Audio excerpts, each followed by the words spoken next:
मौन रहें, सब शांत।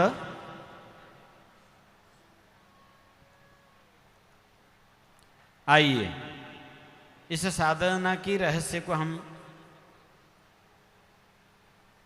श्रवण करेंगे। जो साधना आपने अभी किया और देखने वालों ने जो देखा, मध्यकालीन युग में इस साधना का नाम भगवान रामानंदाचार्य जी ने सुरति शब्द योग का नाम दिया है। ये सुरति शब्द योग, सुरति क्या है, शब्द क्या है? तो सीधे साधे अर्थ में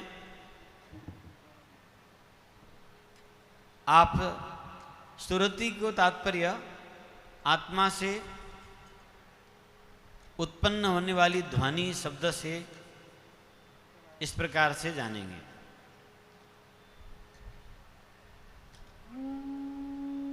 आपकी वृत्ति जब अंतर्मुखी हो जाती है, उस अंतर्मुखी वृत्ति को भी सुरति कहा जाता है। और एक विशेष प्रकार का ब्रह्म ध्वनि निरंतर अंतरात्मा में होता ही रहता है, उसे शब्द कहा जाता है। यस्य निनादम ब्रह्म, सृष्टि की आरंभ जो है वो निनाद से शुरू हुआ। पुराणों के, वेदों के, सभी के कथन अनुसार सृष्टि के आरंभ काल में एक ध्वनि आकाशवाणी हुआ। अलग अलग प्रकार से उस आकाशवाणी को संबोधन करते हैं। एक तो ब्रह्मा जी को आदेश हुआ, वो शब्द ने आदेश दिया, तप करो। तप, उस तप पर बहुत विस्तृत विवेचन उपनिषदों ने किया है। दूसरा, परमात्मा स्वयं एकोहम बहुस्यात्, एकम सद्विप्रा बहुधा वदन्ति, उन्होंने संकल्प किया कि मैं एक से अनेक हो जाऊं। उसमें जो ध्वनि प्रकट हुई, इसी से सृष्टि आरंभ हुआ। इस सृष्टि में असंख्य ध्वनियां हैं, उत्पन्न और विलय होते ही रहते हैं, परंतु जो ब्रह्म ध्वनि है, ब्रह्म से जो तरंग उत्पन्न हुआ, उसी का प्रतिक्रिया ये अखिल ब्रह्मांड है।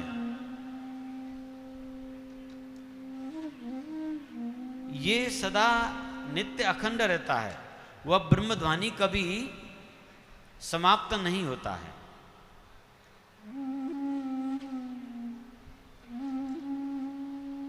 और इस ब्रह्म ध्वनि को बड़े बड़े कमलात्मा विमलात्मा ऋषियों ने अपने ध्यान में साक्षात्कार किया और उसकी सूक्ष्मतम प्रवेश में वेद के ऋचाओं को श्रवण किया। इस प्रकार से ऋषियों ने वेद को श्रवण किया, वेदों को देखा। जिन जिन ऋषियों ने उस ब्रह्म ध्वनि से जिन जिन ऋचाओं को साक्षात्कार किए, श्रवण किए, उन ऋचाओं को सूक्त के रूप में उन ऋषियों के नाम से जाना जाता है। कई वेद मंत्रों को, एक ही मंत्र को कई अनेक ऋषियों ने दर्शन किया है, उसे विशेष प्रमाणित माना गया। एक ही ऋचाओं को जब एक से अधिक ऋषियों ने एक रूप में दर्शन किया, उन ऋचाओं को एकत्रित करके वेद का स्वरूप दिया गया। उन्हीं ऋचाओं को वेद व्यास भगवान ने 4 भाग में विभक्त करके अल्प मनुष्यों को समझाने की विस्तार किए। ये सब सुनकर हो रहा है, इसका नाम है श्रुति। ध्यान दीजिएगा सभी इधर, इसका नाम है श्रुति। श्रुति नाम वेद का है, जो श्रवण के द्वारा प्राप्त हुआ है। और हम रामानंदीय संतों में टकसाल के अंदर जब उसकी मार्ग पूछा जाता है तो श्रुति ही बताई जाती है। श्रवण द्वार, तो श्रवण श्रुति हुआ। श्रवण द्वार के द्वारा श्री गुरु भगवान से श्रवण करके उस शब्द को पीछा करते हुए हमें जहां से वो शब्द आया है वहां तक पहुंचना है। इसकी तमाम प्रमाण शास्त्रों में हैं। ये सुरति शब्द योग कोई मनमुखी नहीं है। सबसे पहले तो भगवान साक्षात रामानंदाचार्य जी ने लोक उद्धार के लिए, कलयुग के जीवों को कल्याण के लिए प्रदान किया है।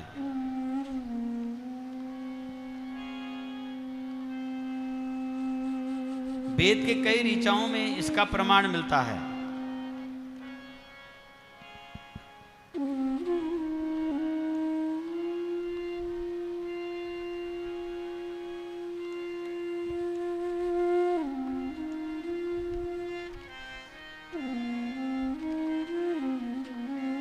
यजुर्वेद अध्याय 11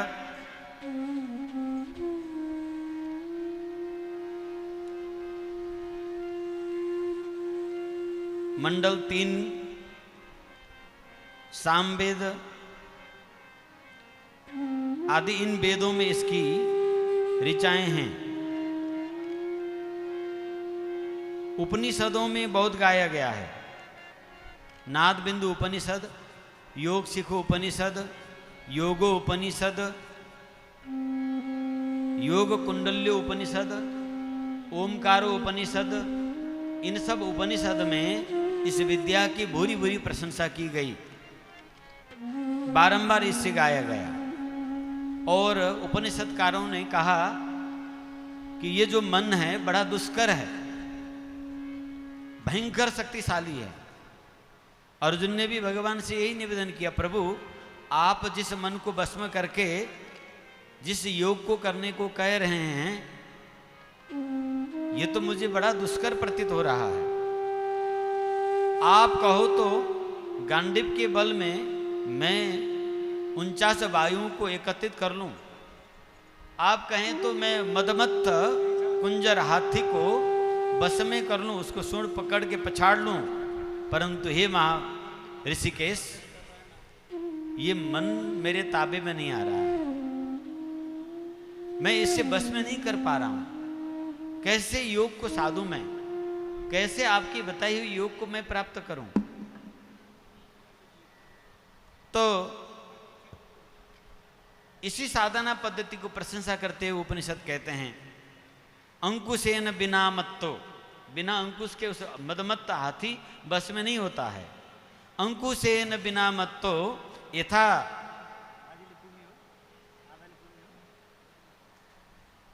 दुष्ट मतंग गजह, जो मतवाला पगलाया हुआ हाथी बस में नहीं हो सकता बिना अंकुश के।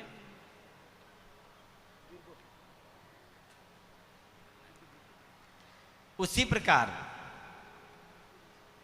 मन को भी अंकुश लगाना है। तो मन को अंकुश कहां से लगाएंगे? तो ये सुरति शब्द योग में सुरति को जब मन सुरति में लगाया जाता है तो मनु नाम को वस्तु लय हो जाता है, साधक वहां अमनस्क हो जाता है। उपनिषदकार ने इसकी बड़ी महिमा गाया, बहुत बार गाया। कहते हैं कि वो मूर्ख व्यक्ति हैं जो अन्य कर्मों की मन को बस में करने के प्रयत्न करते हैं, मन को सात्विक करने के प्रयत्न करते हैं, सीधा मार्ग को छोड़कर। जो हठपूर्वक चाहते हैं वो मूर्ख हैं। विमूढ़ा कर्तु, विमूढ़ा जो होते हैं वो करते हैं। जिसने श्री गुरु कृपा नहीं प्राप्त किया है, जिसने इस नाद विद्या को प्राप्त नहीं किया है, उसकी सारी चेष्टाएं व्यर्थ है।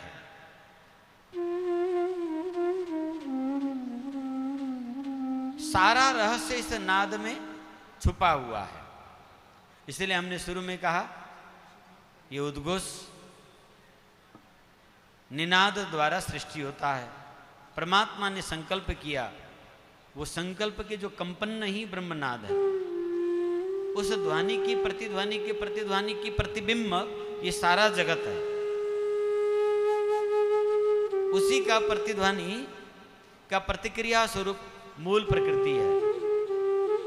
ये योग दर्शन के हिसाब से, इसमें वेदांती वाले फिर अपनी तरीके से प्रस्तुत करते हैं। भक्ति दर्शन, योग दर्शन, वेदांत दर्शन वस्तु एक ही है, प्रतिपादित विषय भी एक ही है, परंतु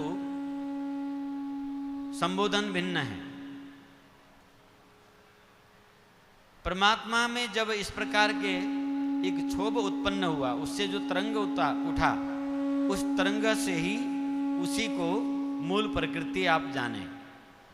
मूल प्रकृति में परमात्मा का जब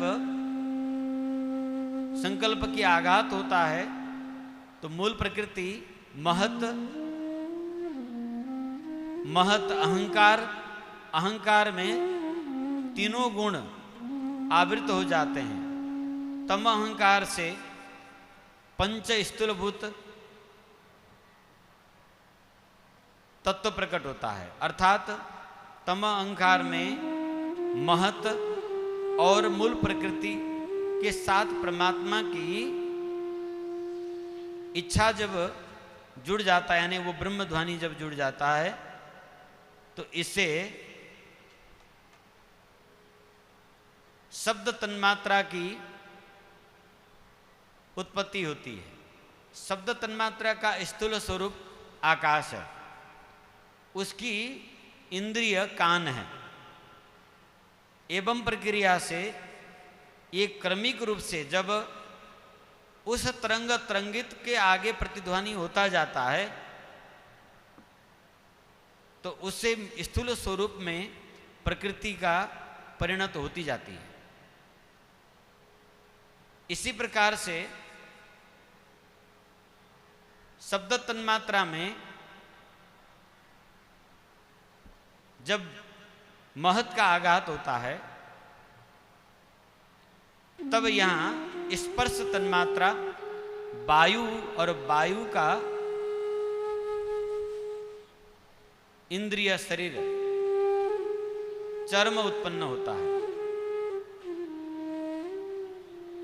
एवं कर्म से रूप तन्मात्रा की इंद्रिय चक्षु, फिर जल रस तन्मात्रा का इंद्रिय जिह्वा, इसी क्रम से गंध तन्मात्रा से पृथ्वी का शरीर में इंद्रिय नाक। ये पांचों तन्मात्रा का स्थूल स्वरूप पृथ्वी, जल, अग्नि, वायु, आकाश, ये पंच तत्व, और इनकी शरीर में इंद्रिय कान, चर्म, नेत्र और नासा, जिह्वा, ये कर्मश स्थूलभूत इंद्रिय के रूप में ये सब नाद से ही हो रहा है। इन सब में विज्ञान के मान्यता से भी ये छोटे छोटे अणु के घटना से ये सारा स्थूल चीज बनते हैं। विज्ञान कहता है कि एक रॉ में मिलियंस ऑफ इलेक्ट्रॉन्स के टुकड़ा होते हैं। ये कोई भी स्थिर नहीं है, ये सब चलायमान है, ये गतिमान है। जो वस्तु गतिमान होता है उसमें ध्वनि होता है। बड़ी विचित्र खेल है ध्वनि का। इसे हम लोग नाद कहते हैं। नादो उपनिषद में 9 नादों को प्रमुख माना गया है जो लोक कल्याण के लिए। प्रकृति में असंख्य नाद है। तो एवं प्रकार से पंचभूत, पंच तन्मात्रा, पंच ज्ञानेन्द्रिय, पंच कर्मेंद्रिय, 4 अंतःकरण महत सहित ये 25, इन सब से परे चेतन आत्मा है। इस जगत में 2 ही पदार्थ हैं, एक चेतन और दूसरा अचेतन। अचेतन पदार्थ को आप प्रकृति जाने। प्रकृति अचेतन है। प्रकृति की सभी वस्तु अचेतन है, जड़ कहते हैं उसको। प्रकृति का जो पूर्व अवस्था है वो अचित उसको कहा जाता है। जब गतिमान क्रियाशील होती है तो प्रकृति कहलाती है। प्रकृति की विकृति ही ये समग्र सृष्टि है। ये सारे के सारे उस परमात्मा के आघात में निर्भर है। शांत होता है तो सर्वस्व महाप्रलय हो जाता है, कुछ भी नहीं रहता। दृश्यमान जगत सब लुप्त हो जाता है। और जब वो संकल्पबद्ध हो जाता है फिर वैसे के वैसे सब तत्काल विस्तार हो जाता है। तो इस प्रकार जड़ और चेतन इस जगत में 2 ही पदार्थ हैं। सांख्य दर्शन ने इसका विस्तार से वर्णन किया है। इसे पुरुष और प्रकृति कहा गया है। उस पुरुष में चेतन का भी 2 हिस्सा है। जो पूर्ण चेतन है उसे परात्पर परब्रह्म कहा है। जो अल्प चेतन है उसके अंश, ईश्वर अंश, उसे जीव कहा गया है। ये जीव 3 प्रकार के होते हैं, नित्य, मुक्त और बद्ध। नित्य जीव वह है जो कभी प्रकृति के बंधन में नहीं आया। इसको आप इस प्रकार से समझें कि परमात्मा ने एक से मैं अनेक हूं इस प्रकार का संकल्प किया तो उन्होंने एक खेल मैदान बनाया। खेल का एक रूल उन्होंने बनाया, नियम, और अपने ही अंग से खिलाड़ियों को प्रकट किया। और उन्हें कहा गया कि जो जीतेगा वो सीधा मेरे पास वापस अपने स्थान को आएगा, जो हारेगा वो प्रकृति की ओर चला जाएगा। उस खेल मैदान अर्थात उस प्रकृति को निर्देशन दिया गया, जीतने वाला मेरा, हारने वाला तेरा। ये समझाने के लिए हम रूपक बता रहे हैं आपको। तो जब तक ये जीवात्मा भगवान के सानिध्य में था तब तक आनंद मग्न था। दृष्टियां रखिए साहब। यह आत्मा निज स्वभाव, निज स्वरूप में निर्मल है, सुख राशि है, आनंदमय है, ज्ञानमय है। क्योंकि जो कुछ गुण परमात्मा में है उसकी अल्प सभी जीवात्मा में भी है, क्योंकि ये ईश्वर का अंश है ना। तो ईश्वर का अंश होने से ईश्वर में जो कुछ गुण विद्यमान है वो सब जीवात्मा में, पर अल्प है। ईश्वर पूर्ण है। गोस्वामी तुलसीदास जी विनय पत्रिका में इसको बड़े सुंदर प्रस्तुत करते हैं। जीव जब ते हरित बिल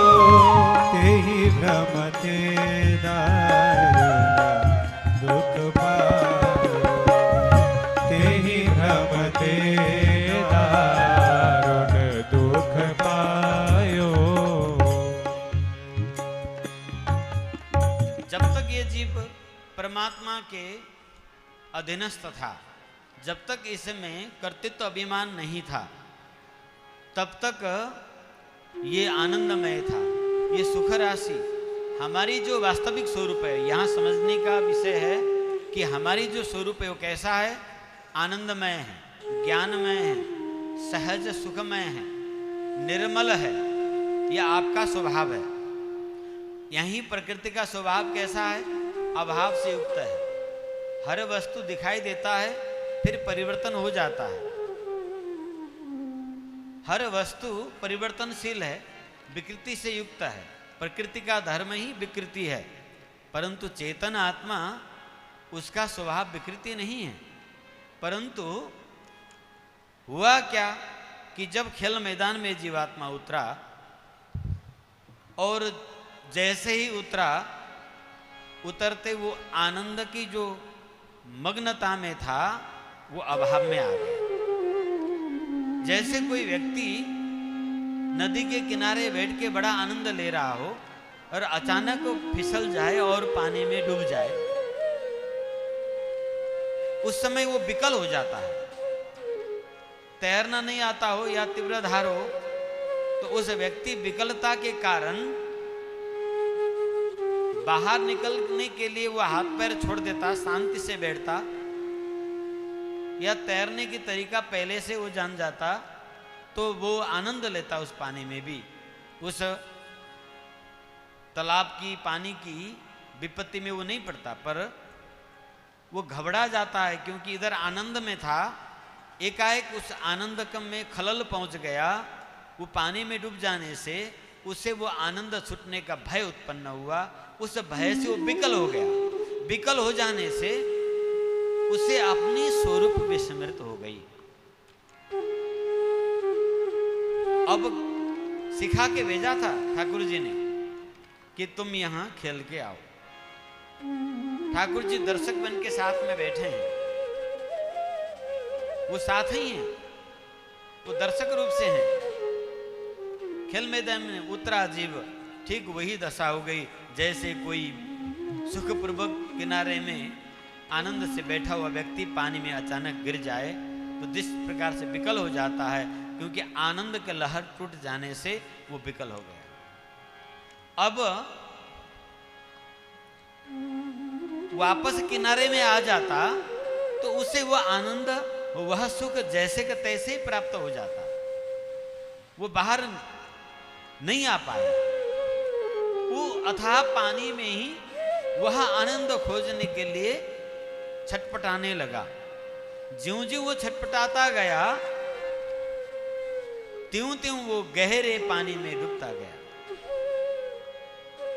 गोस्वामी जी इसी भाव को यहाँ हमें सहज शब्दों में समझाते हैं। जैसे ही परमात्मा से विलग हुआ और प्रकृति के बंधन में आया, और तैसे ही उसने बड़ा मोह बस, भूल बस अपनी आनंद का आश्रय दाता प्रकृति को मान लिया, और उस प्रकृति में ही वो अपने आनंद खोजने के लिए सारा चेष्टा करने लगा। वो चेष्टा भी इतना जबरदस्त करता है कि ज्यों-ज्यों दुख उसको प्राप्त हो रहा है, त्यों-त्यों हठी बड़ा जबरदस्त हठपूर्वक वो उसी की ओर गोता लगा रहा है। उसको कष्ट मिल रहा है तो भी गोता लगाते जा रहा है, जिसके कारण से दारुण दुख पाए, अति भयंकर कष्ट में ये जीवात्मा डूब जाता है। अब तो धीरे धीरे उसकी जो स्मृति था वो नित्य प्रति ह्रास होता गया। वो संसार समुद्र में ज्यों-ज्यों गोता लगा रहा है, अपनी इंद्रियों की चेष्टा से रूप में वो सुख खोज रहा है, गंध में वो सुख खोज रहा है, स्पर्श में वो सुख चाहता है, स्वाद आस्वादन में वो सुख चाहता है। ये पंच विषयों के द्वारा आकर्षित होकर उस नाशवान प्रकृति में अपनी अस्तित्व खोजने लगा। ये जीव का अनंत काल का यात्रा है। जब परमात्मा ने देखा कि अरे अरे ये तो उल्टा पड़ गया, अब क्या करें, इसे कैसे बचाएं।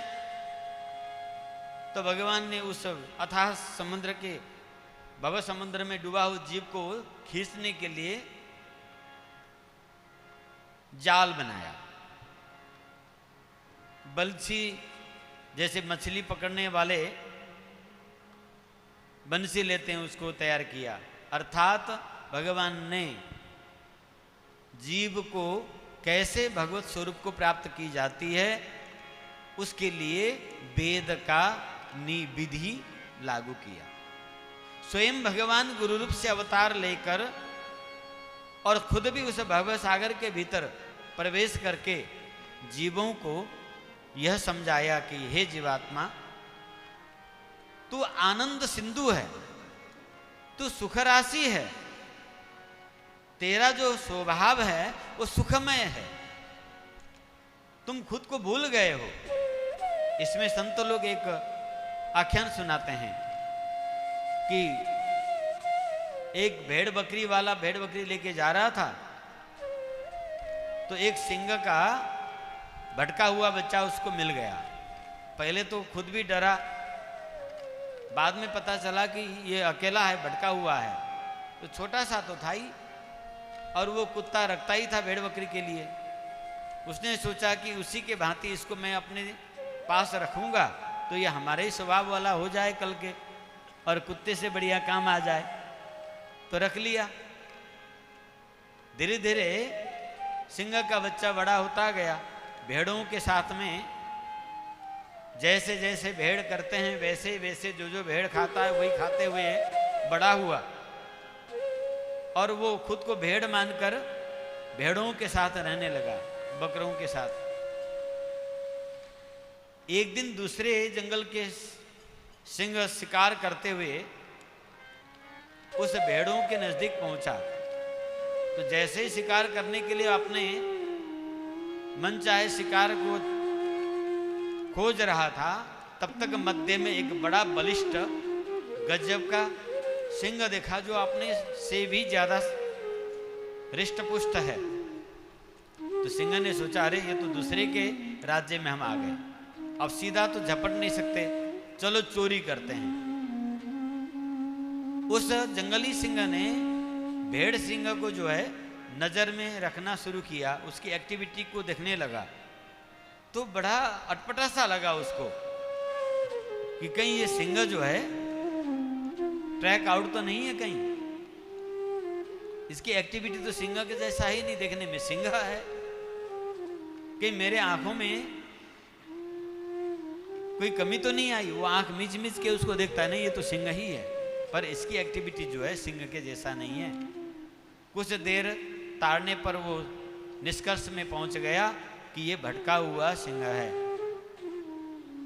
अगर मैं इसको वास्तविक उससे सिंह होने की बोध करा दूं तो ये भेड़पन से मुक्त हो जाएगा, और जिसे ये अपना मानकर भोग रहा है उसे ही ये भक्षण करके सुखी हो जाएगा, और मैं भी सुखी हो जाऊंगा। ऐसा सोचकर जंगली सिंह ने उस भेड़ सिंह से संपर्क किया, और उसे जाके उसने बताया, बड़ा जबर था वो।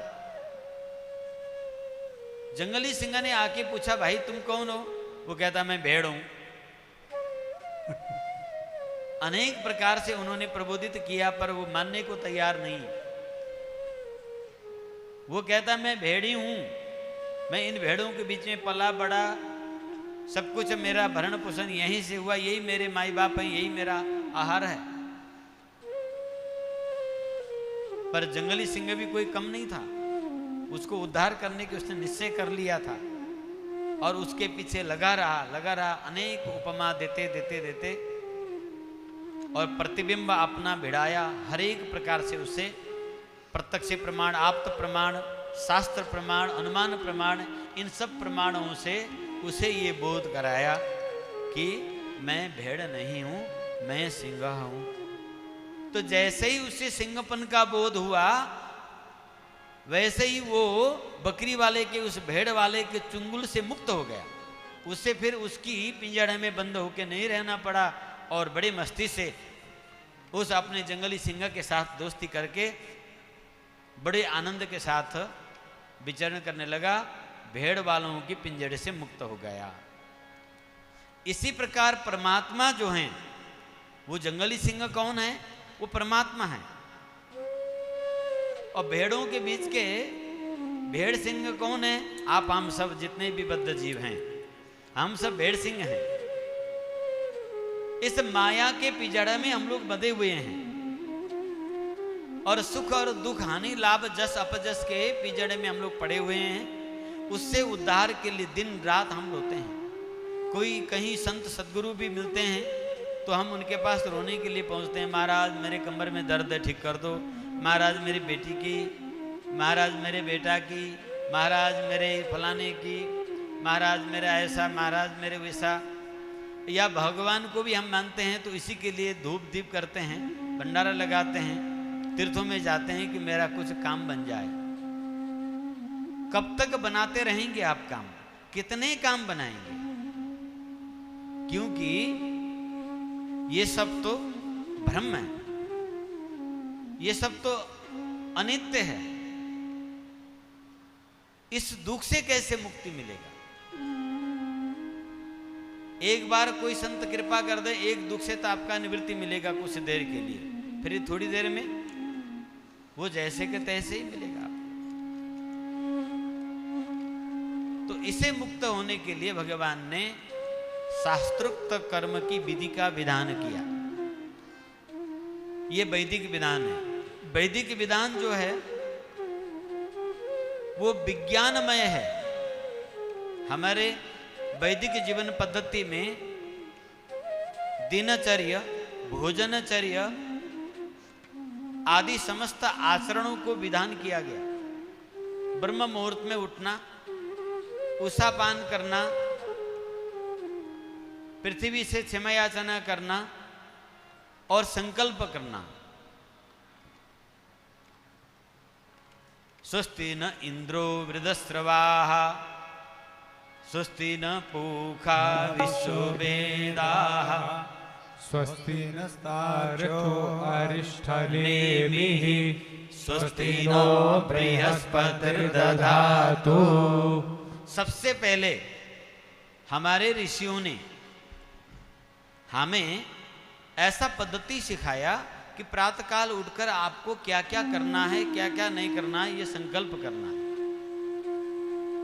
यह संकल्प करना है कि मैं आज अपनी बुद्धि को सावधान रखूंगा। बृहस्पति बुद्धि को कहते हैं। मैं मन में किसी प्रकार का द्वेष उत्पन्न होने नहीं दूंगा।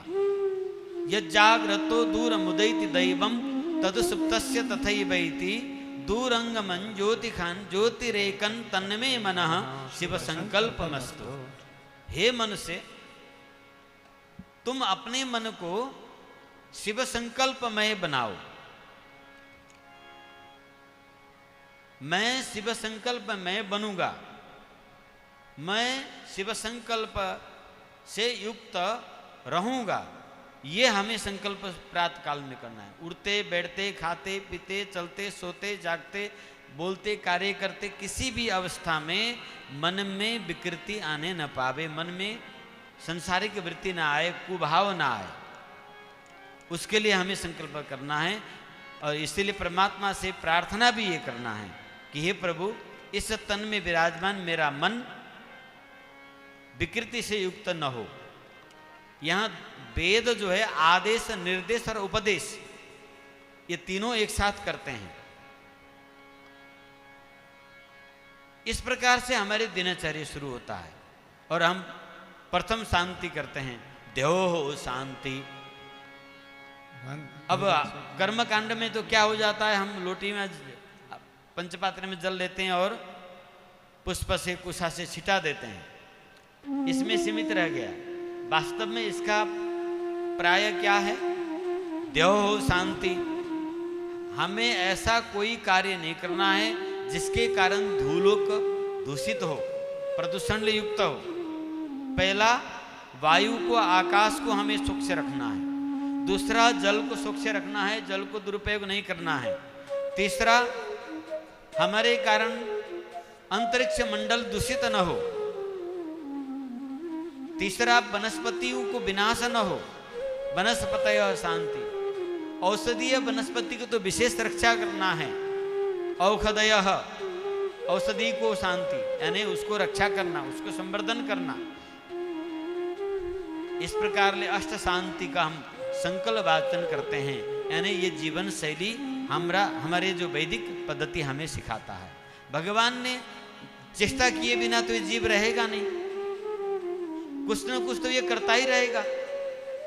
तो इसे ऐसा पद्धति बताएं जिससे उसका जीवन भी चले और उसका प्रति कदम ईश्वर की ओर आगे बढ़े। तो इस प्रकार से वैदिक विधि से अनेक कर्म की विधान विस्तारित हुआ, ज्ञान की विधान विस्तारित हुआ, योग की विधान विस्तारित हुआ, भक्ति की विधान भी विस्तारित हुआ। परंतु संसार बंधन में फंसा हुआ ये जीवात्मा इससे अपनी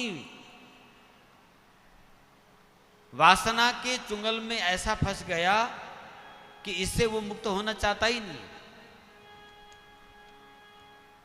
प्रहलाद जी ने भगवान से कहा, प्रभु यदि आप हमें वरदान देना ही चाहते हैं, इतना जिद कर रहे हैं, क्योंकि नरसिंह भगवान ने बार बार प्रहलाद जी से कहा कि मैं सगुण साकार स्वरूप से आया हूं, तो कुछ देने का मेरा नियम है, तुम ले लो कुछ। बारंबार भगवान के कहने पर फिर भी वो मना करते रहे कि नहीं प्रभु, आपकी भक्ति के सिवा हमें कुछ नहीं चाहिए। इस प्रसंग में मुझे श्री मणिनाम दास महाराज जी के एक दिव्य प्रसंग, जिन्हें मणिनाम दास महाराज कहा जाता है, जो छावनी हमारे यहाँ है, मणिनाम दास छावनी। आपका नाम था रामदास। आप चित्रकूट में तपस्या करते थे, वहां साधना करते थे और हनुमान जी को नित्य भगवान के चरित्र सुनाया करते थे। रामायण सुनने के लिए स्वयं हनुमान जी आते और जाते समय उपहार स्वरूप मणि वहां छोड़ के चले जाते थे। और श्री रामदास जी महाराज उस मणि को ले जाके मंदाकिनी में विसर्जन कर देते थे। उनमें किंचित मात्र भी लोभ नहीं था, इतने बड़े त्यागी स्वरूप थे। और लोगों को पता लग गया कि वो मणि ले जाके नदी में छोड़ देते हैं, उनके पास बहुत सारे मणि हैं, तो सब ने उनको मणिराम दास कहना शुरू कर दिया, तो मणिराम दास हो गए। मणि को उन्होंने स्वीकार नहीं किया, इसलिए हनुमान जी नित्य प्रति उनके पास जाते और उनसे सत्संग सुनते। अंत में दक्षिणा स्वरूप मणि छोड़ के चले आते और उन्होंने कभी उसमें लोभ नहीं किया। प्रहलाद जी यहाँ बिल्कुल भी लोभ नहीं कर रहे हैं, भगवान सब कुछ देने को कह रहे हैं। अंत में प्रहलाद जी ने कहा, यदि आप देना चाहते हैं तो मेरे पिता को आप मोक्ष दे दें। तो भगवान की आंखों से आंसू निकल पड़ा। अरे भाई, तेरे जैसे पुत्र जिस कुल में हो जाए, कुलम पवित्रम जननी कृतार्था वसुंधरा पुण्यवतीम च धन्या। अभी तुम्हारी तो तीसरी पीढ़ी हुई है, 21 पीढ़ियां तर जाते हैं, तुम्हारे पिता को उद्धार हो चुका है। मैं इस कथा को बढ़ाना नहीं चाहूंगा, केवल संक्षिप्त में आपको साधना की मर्म समझाने के लिए कह रहा हूं। आप सब कथाएं तो जानते हैं, बल्कि हम नहीं जानते हैं। तो प्रहलाद जी ने कहा, ठीक है प्रभु, तो आप देना ही चाहते हैं तो सबको बैकुंठ ले चलिए। भगवान ने कहा कि भाई, हम सबको बैकुंठ ले जाने के लिए ही बार बार अवतार लेते हैं, बार बार सृष्टि को प्रलय करते हैं, पुनः यथा पूर्वम कल्पयत, पूर्व की भांति फिर पुनः सृष्टि करते हैं। ये सब केवल जीव मात्र को उद्धार के लिए मेरा प्रयास है। तो तुम जितने जिसको लेके आओगे, मैं सबको लेके जाऊंगा। प्रहलाद जी ने उद्घोषण कर दिया राज्य में कि आमुद्दीन बैकुंठ जाना है, सब लोग आ जाओ। निश्चित किया गया तारीख मिति तक प्रहलाद जी ने प्रतीक्षा किया, कोई भी नहीं आया। प्रहलाद जी बड़े आश्चर्यचकित हुए, परम धाम जाने के लिए कोई नहीं आया। तो खुद गृह कार्य के लिए घर घर जाने लगे, सबको समझाते हुए, भाई भगवान से आज्ञा हुई है, सभी भगवत धाम चलें। भगवान के धाम यद गत्वा न निवृत्तन्ते तद धाम परमम मम, भगवान के जो दिव्य धाम है वहाँ सुख है, आनंद है, दुख नहीं है, वहाँ काल का प्रवेश नहीं है, शोक नहीं है, पीड़ा नहीं है। इस प्रकार से धाम का महिमा उन्होंने वर्णन किया, पर कोई भी जाने को तैयार नहीं हुआ। हर एक दुखी से दुखी प्राणियों को आपने पूछा, कोई तैयार नहीं हुए। अंत में एक सुअर था, उसे कहा, भाई तुम तो स्वर्ग चलोगे। तो सुअर बड़ा प्रसन्न हुआ, हाँ महाराज चलते हैं। दोनों बात करते हुए चले आगे आ रहे थे। सुअर जी ने पूछा, तो प्रहलाद जी ये बताइए, आपके स्वर्ग में कितने बड़े बड़े नाली हैं? ये संत ये युक्ति बताते हैं इस प्रकार से, कितने बड़े बड़े नाली हैं। तो अरे मूर्ख, वैकुंठ में कहीं नालियां थोड़ी होती, वहां तो कोई गंदगी है ही नहीं। तो सुअर बोला, प्रभु महाराज फिर कोई गंदगी नहीं है तो मेरा वहां क्या काम है? प्रहलाद जी खाली हाथ लौट के आ गए। अर्थात हमारे अंदर में संस्कार इतना जबरदस्त हो चुका है, इतनी जबरदस्त हो चुका है कि कितना भी कथा प्रवचन से ये समझाया जाए कि आप निष्कामता पूर्वक भगवान से प्रेम करें, भगवान के भजन करें। सीधा साधा मार्ग है भगवान से प्रेम करना, भगवान के चरण में शरणागत होना। पंच संस्कार पूर्वक आदि वैदिक सनातन परंपरा में एक बार जब वो शरणागत हो जाता है तो भगवान ने कसम खाया है कि सकृदेव प्रपन्नाय तवा स्मृति च याचते अभयम सर्वभूतेभ्यो ददाम्य तद्व्रतम मम। मैं तुम्हें सब प्रकार से अभय कर देता हूं, ये मेरा दृढ़ प्रतिज्ञा है। ये प्रतिज्ञा किया भगवान ने, और वो उस प्रतिज्ञा के मुताबिक हमें गुरुमुखी होकर शरणागत होना है। बस इतना ही है साधना, कुछ भी करना नहीं है। वास्तविकता यही है, सत्य यही है। एक बार जिसने आदि वैदिक मूल सनातन सत परंपरा में पंच संस्कार पूर्वक तारक मंत्र प्राप्त कर लिया तो स पूतो भवति, स पंक्ति पावनो भवति, स तृप्तो भवति, स तरति स तरति स तारयति। वो तर जाता है, वो तारने वाला हो जाता है, और वो जहां जाता है, जिसको स्पर्श करता है, जिसको देख लेता है, वो भी तर जाता है, केवल प्रपत्ति मात्र कर लेने से। प्रपत्ति ही पूर्ण साधना है। इसी को शरणागति आप कहते हैं, इसी को भगवत प्रेम कहा जाता है। भगवान के चरण में प्रेम होगा तो समर्पण होगा। आकर्षण पहले चित्त का होना चाहिए। जब ये नहीं होता है तब अनेक साधना का विधान अंतःकरण शुद्ध करने के लिए, उस भक्ति को प्राप्त करने के लिए अष्टांग योग को विधि किया गया। यम और नियम में 10 अनुशासन हैं। चोरी नहीं करना, झूठ नहीं बोलना, ब्रह्मचर्य को पालन करना, मन और इंद्रियों को स्वच्छ रखना, सत्य को आश्रय लेना, संग्रह नहीं करना, प्रतिग्रह किसी से नहीं लेना। इस प्रकार से भगवान के शरणागत बने रहना, स्वाध्यायरत रहना, निधि ध्यान से युक्त रहना, ये एम और नियम जीवों को समझाया जाता है। जब ये नहीं कर पाता है, ये विवेक प्रधान व्यक्ति ही कर सकते हैं, दूसरे व्यक्ति एम नियम को पालन नहीं कर सकता। जिसमें किंचित मात्र भी विवेक का प्रधानता हो, वही एम नियम का पालन कर पाएगा। तब फिर दूसरा क्या उपाय है? तो आसन करो। आसन का 2 अभिप्राय है। एक तो स्थिर सुखासनम च, आसन को स्थिर 2 प्रकार से आप संक्षेप में समझें। पहला आसन का अभिप्राय है स्थिर जीवन, दृढ़ संकल्पवान होना। एक लक्ष्य लेकर व्यक्ति दृढ़ संकल्प हो कि मैं इसी जीवन में स्वयं को परमात्मा के चरण में अर्पित करूंगा, मैं परमात्मा प्राप्त करके ही दम लूंगा, ऐसा दृढ़ संकल्प रख के तद अनुसार को जीवनचर्या में डटे रहना, ये स्थिर आसन है।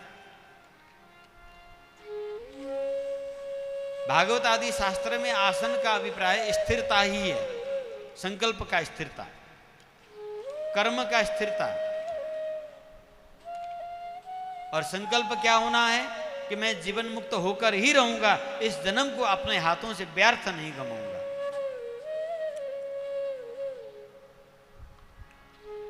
गोस्वामी तुलसीदास जी विनय पत्रिका में अबलऊ नसानी अबन नसई हूं, इस भाव को क्या सुंदरता से प्रकट करते हैं, संकल्प कराते हैं जीव को कि अब तक तो मैंने अपनी आयु ऐसे ही व्यर्थ गमा दिया, जो हो गया सो हो गया, जो गया सो गया, जो बीता सो बीता। अबलऊ नसानी अबन नसई हूं, उर करते, उन्होंने राम नाम प्राप्त कर लिया तो अपने हृदय रूपी कर से पकड़ लिया है, अब उसको अपने हाथ से खसने नहीं दूंगा, फिर मैं संसार सर्प से नहीं डसाऊंगा। हाँ जी। अबलो नसानी अबन नसई, अबलो नसानी अबन नसई हूं। आप भी गाइए। अब तक तो हमने अपने जीवन अपनी आयु यूं ही बर्बाद किया, अब इस अवध धाम में सद्गुरुदेव वृंदावन महोत्सव के पावन अवसर में यह संकल्प करें कि अब तक जो हो गया सो हुआ, अब मैं अपनी एक श्वास पे व्यर्थ जाने नहीं दूंगा।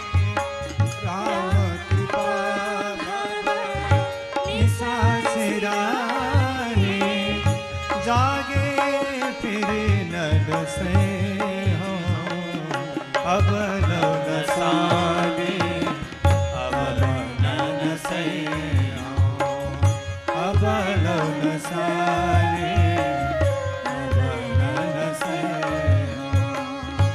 पायो जाम चारु चिंतामणि, पायो नाम चारु चिंतामणि, उर करते नख से हो, उर करते नख से हो। श्याम रूप सुचि रुचिर कसोटी, श्याम रूप सुचि रुचिर कसोटी, चित कंचन कसे हो, चित कंचन कसे हो। अबलो नसानी अबन नसई, अबलो नसानी अबन नसई। परबस जानी हस्योहीन इंद्रिया, परबस जानी हस्योहीन इंद्रिया, निज बस हुए न हसई हो, निज बस हुए न हसई हो। अबलो नसानी अबन नसई, अबलो नसानी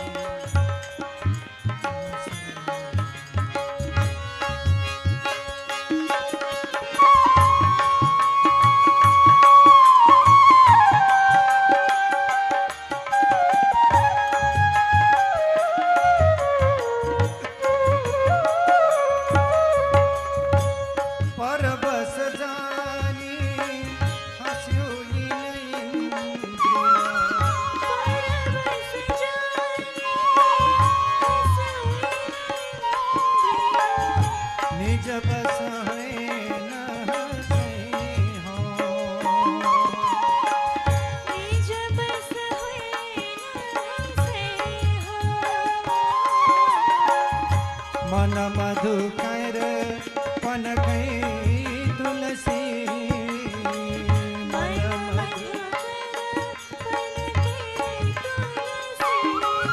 रघुपति पद कमल बसहि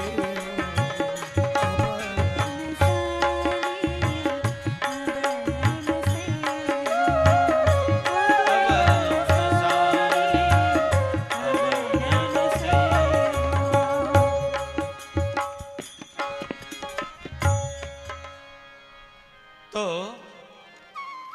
ये संकल्प करना है कि अब तक तो मैंने आयु यूं ही व्यर्थ गमाया, क्योंकि हमें पता नहीं था। अब आपको पता लग गया। ये इंद्रियां जो हैं हमारे सामने अभाव उत्पन्न करते हैं और अपने प्रभाव से जो नहीं देखना उसको दिखा देते हैं, जो नहीं सुनना है उसको सुनने में लगा देते हैं, जो नहीं बोलना है उसको बोलने में लगा देते हैं, और जो नहीं स्पर्श करना है उसको स्पर्श करा देते हैं, जो नहीं आस्वाद करना है उसको करा देते हैं। और अपनी ऐसी की तैसी होती है। ये इंद्रियां बड़े ठहाका लगा के हंस के बैठते हैं।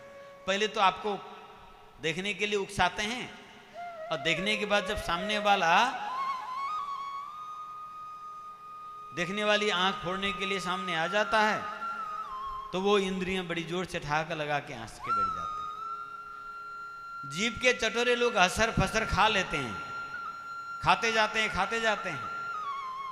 अब जब खाने के बाद शरीर में फूड पॉइजन शुरू होता है और वो पेट दर्द के मारे चिल्लाने लगता है, तब वो रसना हंसने लगता है। हाँ, ले मजा। तो ये संकल्प करना है कि ये इंद्रियां तो जड़ हैं, इनके वशीभूत होके मैं अपने आप को अब इंद्रियों की उपहास की पात्र नहीं बनाऊंगा, क्योंकि मैंने राम नाम धन, राम नाम रूपी रतन, राम नाम रूपी दिव्य मणि मैंने प्राप्त कर ली है। सद्गुरु ने कृपा करके हमें दे दिया और अपने चित्त को उसमें कसा लूंगा। बस चित्त निर्मल हो जाएगा। चित्त में परमात्मा की वो दिव्य छवि को मैं उतारूंगा और अब इस राम नाम को अपने हृदय से मैं दूर नहीं करूंगा। ऐसा संकल्प जब साधक में उत्पन्न हो तो महायोग उत्पन्न हो जाता है। परंतु ये चीज करने की दृढ़ संकल्प का नाम है आसन। आप दृढ़ संकल्प करो। जब ये नहीं होता है तब आसन का संबंध प्राण से है, प्राण का संबंध मन से है। मन, प्राण और आपका मुद्रा, ये तीनों का घनिष्ठ संबंध है। आप जितने चंचल बनोगे उतने ही प्राण चंचल होगा। अब प्राण जितना चंचल होगा तो अस्थिरता जीवन में आएगा। तो इसके लिए कुछ मुद्राएं सिद्ध गुरु और समर्पित शिष्य के बीच में जब शक्तिपात होती है, उनमें जब यौगिक घटनाएं घटी आज से हजारों वर्ष पहले, उसको अभ्यास करने से भी मन सात्विक और स्थिर हो जाता है, प्राण निरुद्धक को प्राप्त होता है। तो ऋषियों ने अष्टांग योग में आसन का विधान किया। आसन को साधते साधते प्राण को साधना है, फिर प्राणायाम करना है। प्राणायाम को प्राण को अपने अनुकूल बनाना है। जो स्वाभाविक रूप से 1 मिनट में स्वस्थ व्यक्ति को कम से कम 16 बार ये श्वास प्रश्वास भीतर बाहर करता ही रहता है, इसे हमें इच्छा से घटाते हुए मिनट में 1 बार, 2 मिनट में 1 बार, 5 मिनट में 1 बार उसकी गति घट जाए, तो ये प्राणायाम है। प्राणायाम हम जो करते हैं ये सब प्राण क्रिया है, ये वायु की क्रिया है। अनुलोम विलोम, भस्त्रिका, शीतली आदि जो हैं ये भस्त्रिका है। रेचक, पूरक, कुंभक, ये सब प्राण क्रिया है। इन स्थिर आसन में रहकर इन प्राण क्रिया को करते रहेंगे। यानी आप दिन में 4 बार, एक राउंड में 80 बार रेचक पूर्वक नाड़ी शोधन करेंगे। 6 महीना तक करेंगे तो आपका नाड़ी शोधन होगा। कैसे करेंगे? सीधा आसन में बैठ जाएंगे, और दोनों उंगली इस प्रकार से रखेंगे और इसका 3 अवस्था है। धीरे से भीतर श्वास को लेते जाना, लेते जाना, लेते जाना, लेते जाना, एकदम तब तक भरते रहो जब तक भीतर ले जाने की गति है, और तत्काल भीतर लेते लेते दूसरे नासा छिद्र से फिर धीरे से लंबा निकालते जाइए, निकालते जाइए, निकालते जाइए, फिर वापस वहीं से लीजिए, लेते जाइए, दाएं से लीजिए, बाएं से छोड़िए, बाएं से लीजिए, दाएं से छोड़िए, लंबे कीजिए, फिर मध्य कीजिए, फिर तीव्र कीजिए। हाँ, इस प्रकार से ये 3 प्रकार से नाड़ी शोधन की प्रक्रिया 6 महीना तक दिन में 4 बार 80-80 बार करना है। 80 बार इधर से, 80 बार इधर से, 160। फिर सुबह ब्रह्म मुहूर्त में कीजिए, 12 बजे कीजिए, संध्या में कीजिए, रात्रि में कीजिए, और सात्विक आहार अल्प थोड़ा लीजिए। इस प्रकार से 6 महीना तक आप करेंगे, तब आपका नाड़ी शोधन होगा। पर सबीज होगा तो भक्ति प्रादुर्भाव होगी, निर्बीज होगा तो फिर कुछ नहीं, फिर घास फूस उग आएगा सब। तो एक एक प्राणायाम का यह है गति। और फिर उसके बाद मात्रा से कीजिए, जितनी मात्रा में आप श्वास भीतर लेंगे उसकी 4 गुना रोकिए, 2 गुना में छोड़िए। रेचक 4 में, इसकी सामान्य मात्रा है 16, 64, 32। 16 बार राम राम करते भीतर श्वास लें, 64 बार राम राम करते समय रोके रखें, और 32 बार राम राम करने के समय में बाहर रेचन करें। तो पूरक, कुंभक, रेचक, इसके लंबे समय तक करें। ये प्रक्रिया बढ़ते बढ़ते बढ़ते जब आप 12 मिनट तक श्वास को रोकेंगे तब एक धारणा होता है, तब एक धारणा बनता है। ऐसे 12 धारणा का एक ध्यान होता है, और इसी प्रकार से 12 ध्यान का एक क्षणिक समाधि होता है, चित्त की लय अवस्था। इस मार्ग से भक्ति प्राप्त करना दुष्कर है, ये हम लोग नहीं कर पाएंगे। कर पाएंगे क्या? बोलिए, करेंगे? हाथ उठाइए, कौन कौन कर पाएगा? नहीं, कोई भी नहीं उठा सकते। कई वर्ष लग जाएंगे। शरीर उसी प्रकार का चाहिए, निरंतरता चाहिए। तो इस प्रकार से प्राणायाम भी हम लोग वर्तमान में नहीं कर सकते।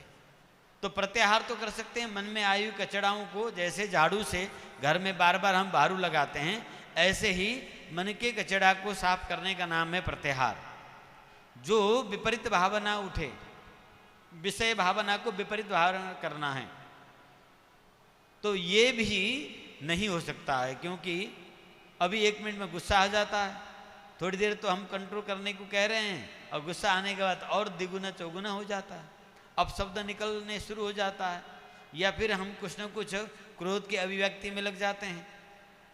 तो ये भी नहीं हो सकता। तो ध्यान कहाँ से?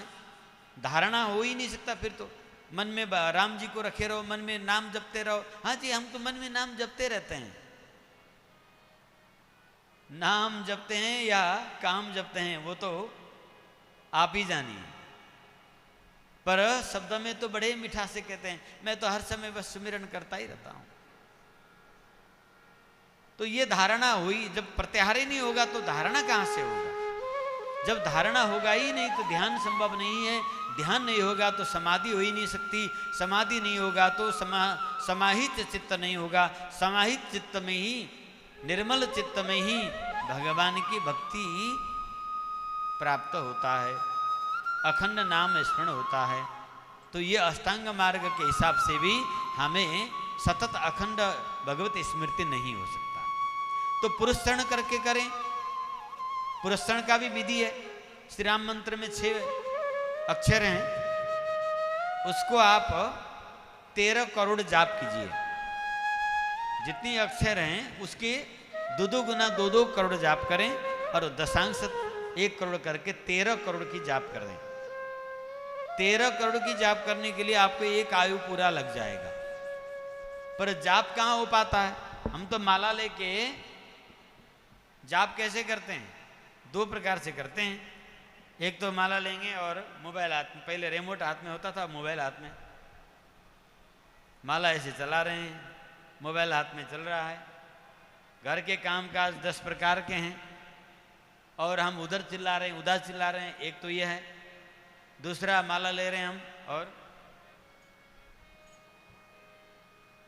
ऊँघने लग जाते हैं, उबासी आने लग जाती है और बसाई टेढ़े मेढ़े हो जाता है। अब संतों ने सरलता के लिए छूट दे दिया है आपको कि अपने राम को रीझ भजो चाहे खींच, जैसे मर्जी भर लो, कृपा हो जाएगा।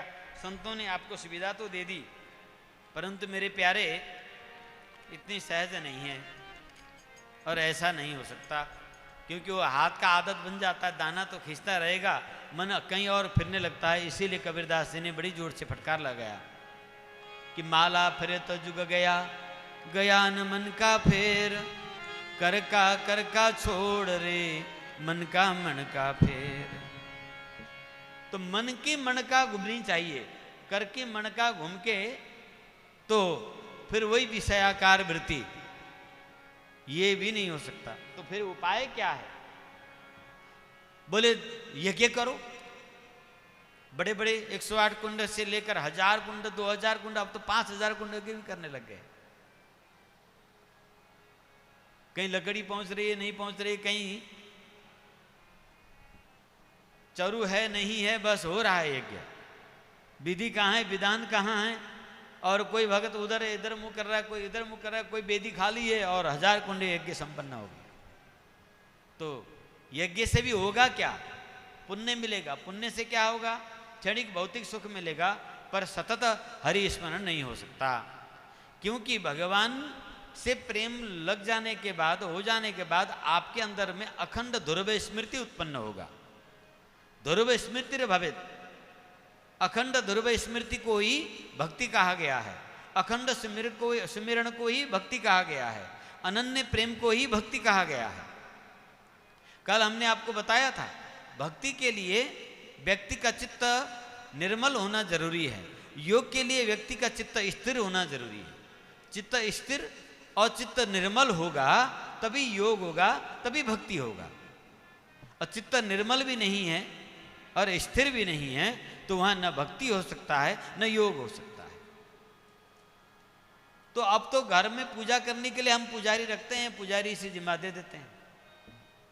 भोजन हम खाएं, पूजा दूसरा करे तो हमें मिल जाए।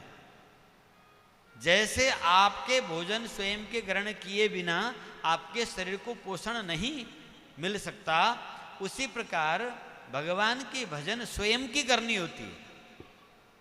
करने वालों को मदद करना यह हमारा कर्तव्य है, ये होना चाहिए। जो भजन करे उसकी सहायता करें, तो इससे आपके मनोवृत्ति भगवत चरण की ओर आकर्षित होगा। परंतु ऐसा न करके आप दूसरे को मेरे नाम के जाप कर दो, मेरे नाम के हवन कर दो, मेरे नाम की ये कर दो, तो करने वाले को तो लाभ मिल जाता है, उसको तत्काल लक्ष्मी के लिए करता है और मिल जाता है। बॉम्बे में एक अनुष्ठान था श्री विद्या की, एक हमारे बड़े अच्छे मित्र थे, उन्होंने कहा चलो महाराज जी आपको भी ले चलते हैं। तो सेठ जी का बड़े संकट में थे, बड़ा भारी अनुष्ठान 21 पंडितों को रखकर धूमधाम से हुआ। उन्होंने एक एक अंगूठी सोने की सबको पहना दी और साथ में वस्त्र और दक्षिणा भी। भोजन तो रोज बहुत अच्छा था और उस अनुष्ठान के जो मंत्र था उसके महात्म्य में लिखा हुआ था कि इसके करते ही गुमी ही लक्ष्मी आ जाएगी, ढेर सारी लक्ष्मी प्राप्त होगी। तो 15 दिन व्यतीत हुआ, महीना दिन व्यतीत हुआ, 2 महीना व्यतीत हुआ, लक्ष्मी तो आई नहीं। तो फिर ऐसे बम्बई जाना हुआ, तो वो मित्र साथ में थे, उन्हीं के शिष्य थे वो। तो उन्होंने प्रश्न किया, महाराज आपने इतने कष्ट के समय में, अभाव के समय में इतना खर्च करा के आपने इतना बड़ा पूजा कराया और आपने तो कहा था कि लक्ष्मी प्राप्त हो जाएगी, अभी तक तो कुछ हुआ नहीं, तो इसका फल मिला ही नहीं। उस समय मैं नया नया साधु था, हमें तर्क वितर्क का बड़ा रुचि होता था। अब फट से हमें मन में जवाब भी आ गया। मैंने सेठ जी से कहा, सेठ जी फलश्रुति में लिखा हुआ जो है वो तो परम सत्य है, वहां लिखा है जो ये पाठ करेगा उसको लक्ष्मी मिल जाएगी। तो जिसने पाठ किया उसको तो मिल गई ना। आपने दक्षिणा दिया, अंगूठी दिए, वस्त्र दिया, भोजन दिया, मान दिया, प्रतिष्ठा दिया, ऐश्वर्य सब मिल गया। जिसने किया उसको तो मिल गया, आपने किया नहीं, आपको कहां से मिलेगा। तो बड़े वो स्तब्ध हुए, कुछ आगे बोले नहीं एक शब्द। बाद में उन्होंने हमारे महाराज जी से कहा कि बड़ा तीक्ष्ण बुद्धि का है ये आपका चेला। तो सज्जनों, कहने का अभिप्राय, भोजन तो खुद करें, अब भजन दूसरे से कराएं और फिर फल की चाह न करें, ऐसा नहीं होता। भजन भी स्वयं को करना पड़ता है भोजन के भांति। हाँ, ऐसा है कि जैसे दूध पिलाने वाली माता है तो वो खुद भोजन करेगी तो शिशु को स्तन के माध्यम से पोषक तो मिलेगा। जब शिशु की भांति समर्पण हो ना, शिशु के भांति समर्पण हो अपने गुरु पर, तो कुछ पोषक मिल जाएगा। फिर भी स्तनपान तो बच्चे को स्वयं को करना पड़ेगा। तो सज्जनों, दूसरे के द्वारा कराई गई यज्ञ अनुष्ठान ये पुण्य कार्य है, करना चाहिए समाज और लोक कल्याण के लिए, परंतु इसे भी भक्ति प्राप्त नहीं होता। न ये यज्ञ से प्राप्त होता है, न जप से, न तप से, न तीर्थाटन से, न हठ योग से, न लय योग से, न राजयोग से, न क्रिया योग से, किसी भी प्रक्रिया से यह भक्ति प्राप्त नहीं होती है। भक्ति प्राप्ति जो है अखंड स्मृति से प्राप्त होता है। भगवान नाम, भगवान से आपकी लगाव हो, कि जिस व्यक्ति से आपके लगाव हो और बार बार आप उसको संपर्क करेंगे, बुलाएंगे, नाम लेते रहेंगे, तो आपके प्रेम भाव के बस में होकर व्यक्ति पहुंच जाएगा। ये हमारे सेठ जी कह रहे हैं अहमदाबाद आ जाना महाराज जी, तो हमने मनी मन कहा हाँ आ जाएंगे।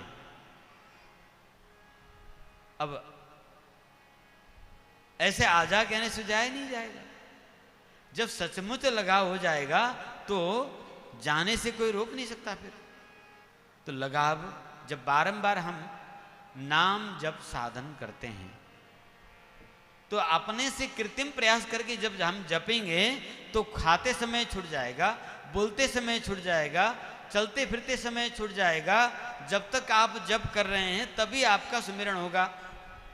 यहाँ आचार्य कहते हैं, हमारे संत कहते हैं, शास्त्र कहते हैं, ध्रुव स्मृतिर्वा, अखंड स्मृति होना है। इसी को अखंड जाप कहा गया है, इसी को सुमिरन कहा गया है। तो जो अबाधित रूप से निरंतर चित्त में स्फुरित होता रहे वो ध्रुव स्मृति है, जो बिल्कुल भी स्वप्न, जागृत, सुषुप्त तीनों अवस्था में वह क्षण न टूटे। तो ऐसा तो हो ही नहीं सकता। हम लोगों ने यहाँ सरजू किनारे मधुकरी करके, हमारे राम भी जो है अनुष्ठान में रहे कुछ दिन, 5-6 महीने मधुकरी किया कि अखंड जाप की। फिर टाटी घाट पहुंचे, वहाँ भी बड़ी गुफा से 10 दिन में एक दिन आटा ले जाकर टिक्कर बना के रखना और उसको मंदाकिनी के जल के साथ चपाते हुए फिर अनुष्ठान करना। एक अनुष्ठान वहाँ भी हमने किया। और ये सुना था संतों से अखंड जाप की, 24 घंटा अखंड जाप हो जाए तो ठाकुर जी दर्शन दे देंगे, ये महात्माओं ने कहा। और उस अखंड जाप के लिए महाराज एक बार नहीं, 2 बार नहीं, अनेक बार प्रयास किए, अनेक बार प्रयास किए। तो 24 घंटा पूरा हो ही नहीं पाता था। बीच में उसकी विधि ऐसा था, आप भी चाहें तो अभ्यास कर सकते हैं, कि स्वच्छ कक्ष में, बंद कक्ष में आप बैठ जाइए। हवादार कक्ष हो, ऐसा ना हो कि निश्वास हो जाए और सफोकेशन हो जाए। हाँ, खिड़की का हवादार कक्ष होना चाहिए, स्वच्छ कक्ष होना चाहिए। उसमें आप एक दीपक और कलश रख लीजिए, श्री सीताराम जी अपने इष्ट देव के, भगवान के, चित्रपट रख लीजिए और कुछ भी मत न रखें। और थोड़ा बीच बीच में आचमनी करने के लिए जल के लोटा रख लीजिए ताकि आपकी गला जो है गीला होता रहे। भरपेट पानी पीना नहीं है, नहीं तो फिर बाथरूम जाना पड़ेगा। बाथरूम भी नहीं जा सकते हो 24 घंटे आप। हाँ, तो केवल जीभ गीला कर सकते हैं, आचमनी छोटा सा रखना है। और एक ही लय में आरंभ जिस लय में करेंगे अंतिम तक उसी लय में आपको, बीच में उसको कहीं नागा नहीं करना है। बस एक ही लय में जपते रहिए, जपते रहिए, जपते रहिए, जपते रहिए। 24 घंटे जैसे ही होने वाला होगा ठाकुर जी साक्षात आपको कृपा करेंगे। परंतु आप लोग तो क्या जाने, हम लोग खूब तीव्र वैराग्य में नौजवान उस समय कई कई दिन तक भूखे पहले रहे, क्योंकि 24 घंटा तक कुछ नहीं खाना पीना है, अब बीच में शौच नहीं जाना है। तो व्रत करके शंख प्रक्षालन क्रिया करके पेटों को पूरे आंतों को धोकर साफ करके और उसके बाद कई बार अनुष्ठान आरंभ किए, परंतु बीच में ही झपकी आ जाती थी। लास्ट में 22 घंटा तक पहुंचे पर 24 घंटा नहीं पहुंच पाए। पर एक अंतिम में एक गजब हुआ, 22 घंटे जब पहुंचे थे तो वहीं सपने में ठाकुर जी का दर्शन हो गया।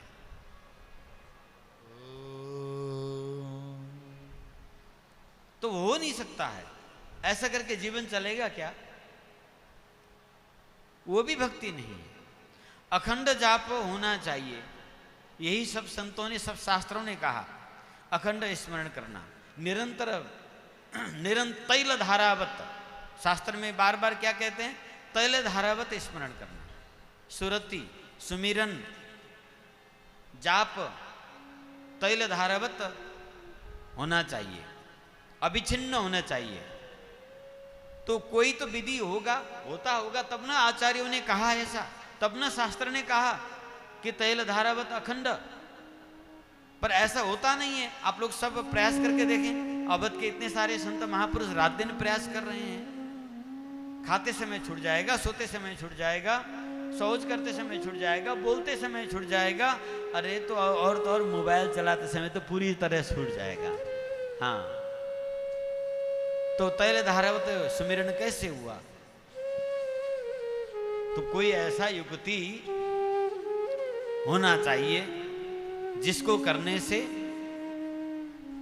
स्वामी रामानंदाचार्य जी कहते हैं, रोम रोम हर ठौरी से भाई, राम राम होए सदाई। रोम रोम हर ठौरी से भाई, राम राम होए सदाई।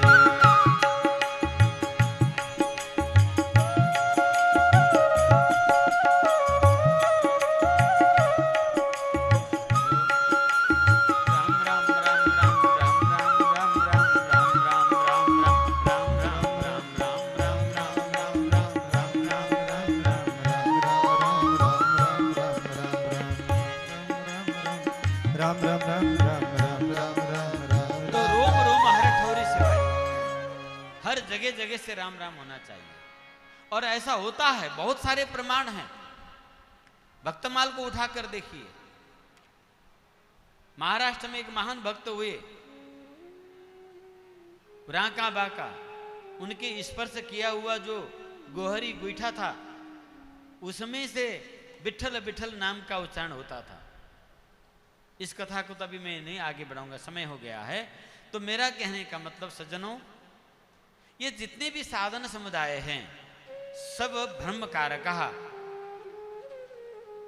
महायोग दर्शन कहता है ये सब भ्रम करने वाले हैं, इससे व्यक्ति भ्रमित हो जाता है, समय केवल व्यतीत होना, व्यर्थ व्यतीत होता है। तो फिर क्या उपाय है? तब एकमात्र उपाय है, वह है सुरति शब्द योग। इस सुरति शब्द योग की आगे की रहस्य हम आपको आगामी सत्संग में सुनाएंगे। आज के इस क्रम को ध्यान रखें। इन्हीं शब्द के साथ आज के सत्संग भगवत चरण में अर्पण करते हुए सद्गुरुदेव भगवान के शतायु की निरंतर कामना करते हैं। श्री मेरा नाम छावनी पीठाधीश्वर बड़े सरकार महाराज जी तथा छोटे सरकार और छावनी के सभी संत महात्मा, अयोध्या के सभी संत महात्माओं को चरणों में कोटि कोटि वंदन करते हुए आज के सत्संग साधना सत्र को गुरु चरण में निवेदन करते हुए आइए श्री गुरु आरती करके वाणी को विराम दें। राम राघव राम राघव राम राघव पाहि माम। राम राघव राम राघव राम राघव राक्ष माम। राम राघव राम राघव राम राघव राक्ष माम। राम राघव राम राघव राम राघव राक्ष। कृष्ण के सब कृष्ण के सब कृष्ण के सब पाहि माम। कृष्ण के सब कृष्ण के सब कृष्ण के सब पाहि माम। राम राघव राम राघव राम राघव राक्ष माम। राम राघव राम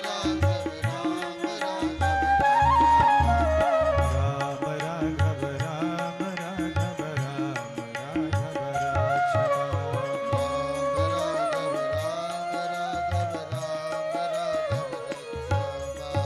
श्री गुरुदेव कृपानिधि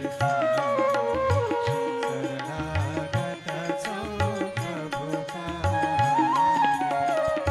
शरणागत सौ प्रभु पायो आश्रय चरण कमलमा। मन यो न पशु हरि सित को नाथा मन वैष्णवता को पथ